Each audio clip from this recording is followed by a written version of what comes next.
भारत जल रहा है। सैटेलाइट से देखने पर अब भारत कुछ ऐसा दिखता है और ये तो बस शुरुआत है। सऊदी अरेबिया, सूडान, ओमान और कई सारे अफ्रीकन देशों से भी भारत ज्यादा गर्म है। अभी से ही गर्मी इतनी ऊपर जा चुकी है तो आगे जाकर क्या होगा। कई शहरों में ये एडवाइजरी दी जा रही है कि बिना किसी जरूरी काम के घर से बाहर भी ना निकले। रिपोर्ट्स की माने तो ये अब तक का सबसे हॉटेस्ट समर होने वाला है। अब मानो न मानो, India is in the state of emergency और इस सब का कारण है हीट वेव। तो इस वीडियो को पूरा देखते रहिए क्योंकि हम देखेंगे क्या है इस चीज का सही मतलब, क्या ये वेव्स आपको बीमार कर सकती है, क्यों ये आपके लिए जरूरी है और इसके सोल्यूशन क्या है। और अगर हमें इसे आने वाले सालों में बढ़ने से रोकना है तो हमें इससे एक साथ लड़ना होगा, जिसके लिए आप इस चैनल को सब्सक्राइब कर सकते हैं ताकि ये मैसेज ज्यादा से ज्यादा लोगों तक पहुंचे। गर्मी लाएगी गरीबी। भारत में हर 4 में से 3 लोग आज भी फिजिकल लेबर से जुड़ा हुआ काम करते हैं, यानी कि कोई किसान है, कोई मजदूरी करता है या फिर कोई सड़क पर सामान बेचता है। और ये सारे काम दिन की कड़कती धूप और गर्मी में होते हैं और देश की जीडीपी का 1/3 हिस्सा इसी सेक्टर पर डिपेंडेंट है। गर्मी के कारण सबके काम करने में 5 से 10% की गिरावट आती है क्योंकि लगातार थकान होती है, डिहाइड्रेशन भी होता है और गर्मी के अंदर दिमाग फोकस भी नहीं कर पाता और इनका ही 10% देश की जीडीपी से ही कम होता है। आंकड़े कहते हैं कि 2030 तक इस प्रोडक्टिविटी लॉस का इंपैक्ट जीडीपी पर 2.5 से 4.5% तक होगा,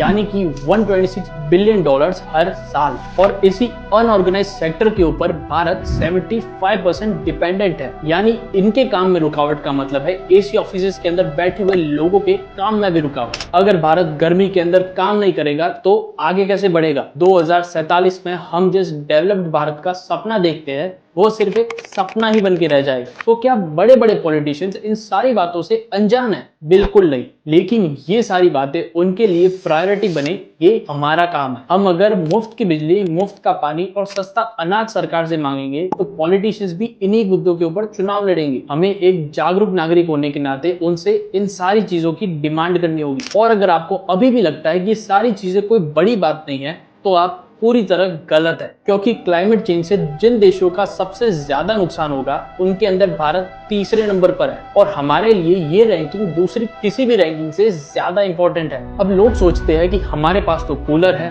और उसके ऊपर एसी भी है तो हमें इस सबसे क्या प्रॉब्लम, लेकिन यही एसी गर्मी भगाते नहीं बल्कि गर्मी बढ़ाते हैं, क्योंकि इन्हें चलाने के लिए देश के अंदर इलेक्ट्रिसिटी कोयला जलाकर बनती है जो एनवायरमेंट में CO2 छोड़ता है, जिससे आगे जाकर के और गर्मी बढ़ती है।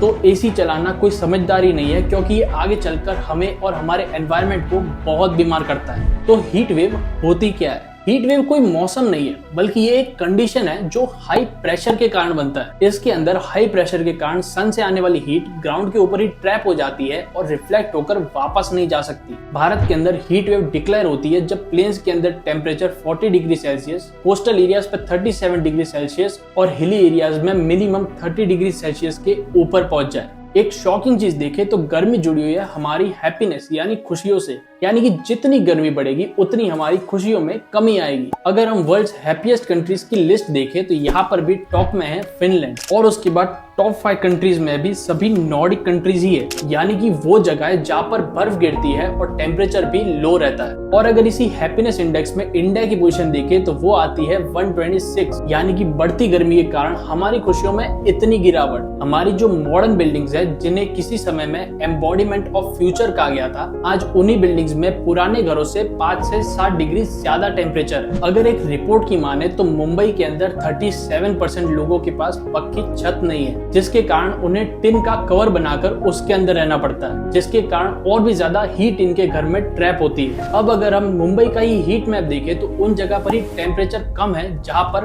पेड़ पौधे ज्यादा है, जिसके बाद अगर हम वर्ल्ड वाइज डेटा भी देखें तो उन जगह पर टेम्परेचर कम है जहां पर हरियाली ज्यादा है। तो इस सबका सोल्यूशन क्या है? जिस तरह से हमने सर्दी से निपटने के लिए नॉन पोल्यूटेड और इनोवेटिव आइडियाज निकाल लिए हैं, इसी तरह हमें इनोवेटिव तरीके निकालने हैं गर्मी से निपटने के लिए, जिसके अंदर पहला स्टेप है एसी को कम से कम यूज करना। हमारे वैदिक कल्चर को भी देखें तो हम सबको अपनी लाइफ में एक पीपल का पेड़, एक इमली का पेड़, 3 आंवला के पेड़ और 5 आम के पेड़ लगाने को कहा जाता है। क्योंकि एक आम का पेड़ उतना ऑक्सीजन बनाता है जितना 5 एसी 1000 घंटे चलने पर CO2 बनाते हैं। तो मेरी तरफ से आपको एक ऑफर है, अगर आपको भी एसी चलाने के मजे पूरे दिन लेने हैं तो आपको भी एक आम का पेड़ लगाना होगा हर साल।